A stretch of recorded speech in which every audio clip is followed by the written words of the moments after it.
না বেঠিক? কথা বলতে হবে আমার সাথে।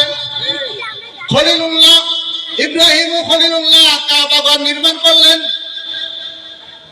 আর মুহাম্মদুর রাসূলুল্লাহ হাবিবুল্লাহ মাদ্রাসা নির্মাণ করলেন। নবীজি বলেছেন, আনা খাতামুন নবিয়্যিন লা নাবিয়্যা বাদি, আমি শেষ নবী, আমার পরে আর কোন নবী আসবে না। মানুষের হেদায়েতের জন্য আমি, আসহাবে সুফার জন্য মাদ্রাসা বানিয়ে গেলাম। এই মাদ্রাসাগুলি হবে ইসলামের ঘাঁটি। মাদ্রাসা থেকে বের হবে ইসলামের দাওয়াত প্রচারক, মাদ্রাসা থেকে বের হবে আলেম ওলামা, মসজিদের ইমাম মুয়াজ্জিন খাদেম, জিহাদের মুজাহিদরা বের হবে মাদ্রাসা থেকে, ইসলামী স্কলার বের হবে মাদ্রাসা থেকে।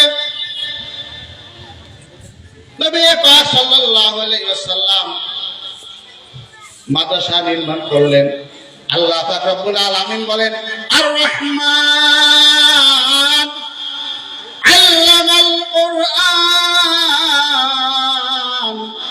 খলাকাল ইনসান।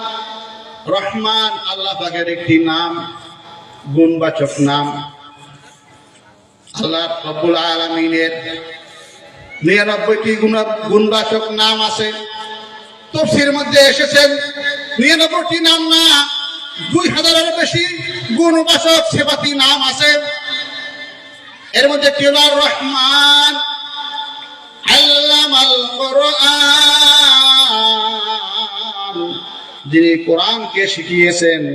খালাকাল ইনসান, মানুষ সৃষ্টি করেছেন। আল্লামাহুল বায়ান, ভাষা শিক্ষা দিয়েছেন। নবী পাক সাল্লাল্লাহু আলাইহি ওয়াসাল্লাম বলেন, আন আবী বকর রাদিয়াল্লাহু তাআলা আনহু قال সামি'তু নবিয়্য সাল্লাল্লাহু আলাইহি ওয়াসাল্লাম, আবু বকর নবীর একজন সাহাবী, তিনি বলেন, আমি নবীর মুখ থেকে শুনেছি, জবান থেকে শুনেছি। নবীজি বলেন, কুনতু আলিমান, তোমরা হয়তো আলেম হও, আও মুতাআল্লিমান, অথবা শিক্ষার্থী হও, তালেবে ইলম হও। কুন আলিমান, কুনতু আলিমান আও মুতাআল্লিমান, তুমি হয়তো আলেম হও অথবা তালেবে ইলম হও, শিক্ষা অর্জন করো মাদ্রাসায়। আও মুস্তামিয়ান, অথবা তুমি শুনে শুনে আলেমদের কাছ থেকে আমল করো। আও মুহিব্বান, অথবা তুমি আলেমদেরকে মাদ্রাসাকে ভালোবাসো। আল্লাহ তাকুন আল খামিসা, পঞ্চম প্রকার তুমি হয়ো না। ফাতাহালিকা, তুমি পঞ্চম প্রকার হলে তুমি ধ্বংস হয়ে যাবে। পঞ্চম প্রকার কি? নবীজি বলেন, আনতুকবিদাল ইলমা ওয়া আহলুহু, তুমি ইলমকে, ইলমের আহলকে, আলেম ওলামাকে, মাদ্রাসাকে দুশমন মনে করবে, শত্রু মনে করবে, শত্রু ভাববে, তবে তোমার ধ্বংস অনিবার্য। এই হাদিসটি নবী পাক সাল্লাল্লাহু আলাইহি ওয়াসাল্লাম বলেছেন। মুজামুল মুফারাস, তাবরানী, মাজমাউ যাওয়ায়েদ, এই হাদিসটি রয়েছে মাজমাউ যাওয়ায়েদে, তাবরানী কিতাবের ভিতরে, মুজামুল মুফারাসের ভিতরে হাদিসটি রয়েছে। নবীজি বলেন, তুমি হয়তো আলেম হও, আলেম না হইতে পারলে তুমি ইলম শিক্ষা অর্জন করো।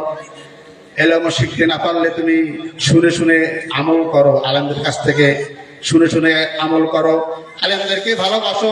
4 নম্বর, আলেমদেরকে ভালোবাসো, মুহাব্বত করো, তালেবে ইলমকে ভালোবাসো। তুমি পঞ্চম প্রকার হয়ো না, পঞ্চম প্রকার হইলে তুমি ধ্বংস হয়ে যাবে। পঞ্চম প্রকার হওয়ার অর্থ হলো তুমি ওলামাদেরকে দুশমন মনে করবে। এখনো বলে আলেমরাই ধ্বংস করলো দেশটার, কথা কয় না, আলেমরাই খাইলো। এই কপাল পোড়া, আলেমরা এমপি হয় নাই, আলেমরা মন্ত্রী হয় নাই, আলেমরা প্রেসিডেন্ট হয় নাই, আলেমরা মেম্বার হয় নাই, আলেমরা কেমনে দেশ খাইলো? ঠিক না ঠিক? কথা বলে না, আলেমরা দেশ কেমনে খাইলো? স্বাধীনতার পর থেকে বাংলার জমিনে এখন কোনো আলেম প্রেসিডেন্ট হয় নাই, কোনো আলেম মন্ত্রী হয় নাই, আলেম ওলামা সরকার গঠন করে নাই, তাহলে আলেম ওলামা দেশটারে কেমনে খাইলো বুঝা? কথা কয় না? যারা খাইলো তাদের কথা বলে না, যারা নবীর ওয়ারিস আল্লাহর প্রিয় বান্দা তাদের নিয়ে তারা সমালোচনা করে। এর লক্ষণ হইল তোমার কপালটা পুড়ে গেছে, তোমার ধ্বংস অনিবার্য। ঠিক না বেটি? নবীজি বলেছেন, আমার কথা না, তোমার ধ্বংস ধ্বংস ধ্বংস। মাদ্রাসা হইল ইসলামের দুর্গ, ইসলামের ঘাঁটি। মাদ্রাসা জিন্দা রাখো, মাদ্রাসা জিন্দা রাখো, মাদ্রাসা গড়ে মুসলিম জাতিকে জিন্দা রাখো, মাদ্রাসা জিন্দা রাখো, মাদ্রাসা জিন্দা রাখো। ইলমের মার্কাজ, কোরআনের মার্কাজ, হাদিসের মার্কাজ হলো মাদ্রাসা। ঠিক না বেটি? ইলম জানা না থাকলে মানুষ আমল করতে পারে না। ফকিহুন ওয়াহিদুন আসাদ্দু আলা শাইতানি মিন আলফি আবিদি। قال النبي صلى الله عليه وسلم فقيه واحد أشد على الشيطان من ألف عابد।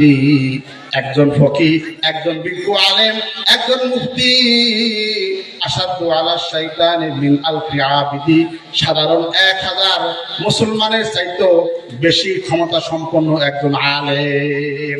শয়তান মানুষকে ধোঁকা দেওয়া অনেক সহজ, সহজে ধোঁকা দিয়ে ফেলে।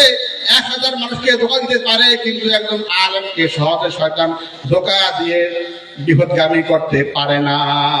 নবী বলেন ফকিহুন ওয়াহিদুন আশাদ্দু আলা শাইতানি মিন আলফি আবিদি।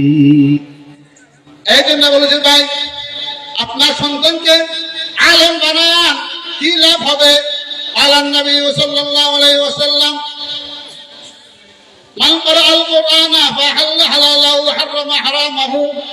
যে ব্যক্তি কোরআন পড়বে হালালকে হালাল জানবে, হারামকে হারাম জানবে, অর্থাৎ কোরআন অনুযায়ী সে আমল করবে, সে নবীজি বলেন যে ওই ছেলে হাসরের ময়দানে এমন 10 জন মানুষকে জান্নাতে নিয়ে যাবে সুপারিশ করে, যে 10 জনের জন্য জাহান্নাম ওয়াজিব হয়ে গিয়েছিল।